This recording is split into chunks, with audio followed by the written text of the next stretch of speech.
Welcome back to Out of the Rough. I'm Fred Arnold, and in this segment, I've got Elaine Giftos Wright. Giftos Wright. Yep, Elaine Giftos Wright, and she is a nationally known Feng Shui expert, teacher, speaker, and author. Yes. And she is the owner and founder of The Right Way of Feng Shui. Good pronunciation. That really goes, doesn't it? Excellent. A company dedicated to improving the lives of others. Welcome to the show. Thank you, Fred. It's good to be here.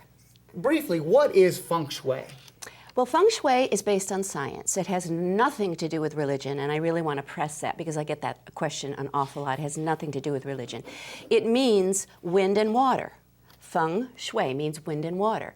And basically, scientifically, if you can align your home and your workspace with the natural forces between wind and water, the natural forces of nature, you live better lives. You are able to be healthier, draw in more financial abundance, prosperity, your relationships are happier, healthier, and generally, if you have good Feng Shui, your life works better. You know, at the end of the day, that's what we're looking for, right? Yes. We want to, we want to live it to the fullest, and I love that. I want to go to something I heard many years ago, and that is, in your bedroom, you don't always want to have a TV. Right. Why is that? It affects the way people sleep. Well, you can have a TV in your bedroom. I have one in mine, but I have it in an armoire. You know, so I was able at night to close the door so the TV is not showing, and it's not looking at you. It's not looking at me. Well, the reason that Feng Shui frowns on TVs in the bedroom, it's actually something that's very logical. When you have a TV that's facing you, it almost feels like you have a third person or a second person, however you sleep, in the bedroom. It's just intrusive. So when you cover it, I just worked with a client yesterday, and she had a TV that was not in an armor, and I said, just throw a blanket over it. You will sleep better. Your health is better. It's just a much more logical thing to do in your bedroom, and it helps you. It does help sleep as well. The second thing I think of, and I always think of when I think of Feng Shui, waterfalls or little water or something, water features, and so many houses have that in the entryway, or they have it in the backyard, or even in the house. Yes. Why is that? Water and Feng Shui, wind and water. Water is often a very big cure, or not a cure, but a remedy, an adjustment that we use in Feng Shui. Water is very healing. It's very tranquilizing. It's a beautiful, calming thing. But the problem with water is if you have it in the wrong place, it can actually work against you. For instance, if you have a pool in your backyard, in the center of your backyard, that's an area that really requires a fire element. So if you have a pool, that's also your business success. And if you have a pool there, there's too much water on top of your fire, and your business may go south. You see, and that happens a lot. I have a lot of clients who have pools in the back.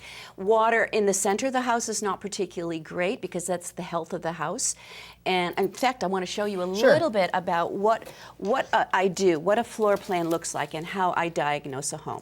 This is a client that I have, and the three things that we don't want to see in the center of the home is a staircase, a bathroom, or a stove, because this is the health of the house. If you consider this your second body, this is the heart of your house, and it's the central meridian of your body or your home, and it coincides with what's going on outside. So if you have a staircase, it means that the energy from the center, from your heart chakra, is going deep, deep, deep into the ground, and it's not a healing thing. If you have a bathroom, you're draining away your health. If you have a stove, there's too much heat in your health area, and it could create fevers and flus and things more so. And the other thing I just want to bring your attention to is what we call missing areas. This is a missing area in the area that draws in relationship power. So if this is missing, this is your marital relationship, your relationships with your business people, with your children. If it's missing, there's no energy coming in here. So I look at this and I go, oh, what's the history of the house? Were there divorces in the house? Yes, oftentimes I get, 2 or 3 divorces in the house. So this is something that I have to adjust. But I don't move furniture. I don't ask anyone to do anything to upset the decor or the design. We do it very simply. Our School of Feng Shui is very Western friendly. It's very simple to use. Well, it needs to be, because nowadays a lot of times they will shape a house like this, for example. Yes. Or they will put the stairs in the middle. Yes. For space, Yes, you know, as yes. far as space. You're not thinking of feng shui sometimes, you're thinking of practicality with space. But I'll tell you something. I'm working with a lot of architects. I work with a lot of architects, designers, and builders. Once they understand the efficacy of feng shui, they want to build houses that will be healthier for their people. Everybody wants a healthy home. Right. So they're now, I have a class that I have for architects. I'm actually teaching them about this, and when they hear about it, they go, "Oh, that's fantastic. I'm going to build a house with the staircase maybe a little bit to the right, and maybe not put a bathroom in the center." It's very interesting. It's very, very interesting because there's so many different things to look at. Real quickly, some things that you really want to just look at. One's the TV in the bedroom. Yes, I want to see where the water elements are, because water can either be good, positive, or not so good. I want to just also say that your front yard is your past, your home is your present, and your backyard is your future. Oh, wow. So a lot of houses are built on big houses built on little land with very little backyards, which means I often see, I work with a lot of realtors, by the way, and I often see houses that are built, big houses with no backyards. I see a turnover because they don't have much of a future.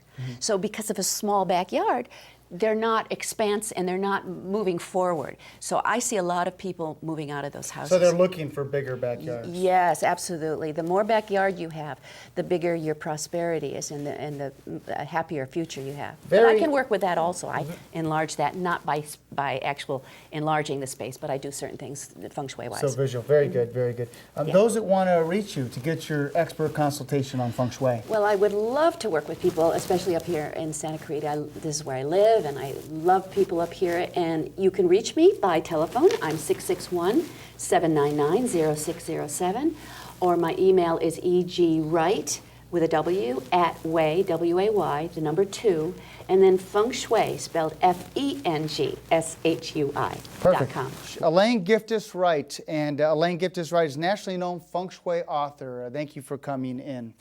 Next up, we got Dick Jeffries. Dick Jeffries is back to the war zone, and we're going to talk about the gifts he's able to give those that have given so much to our country. We'll be right back.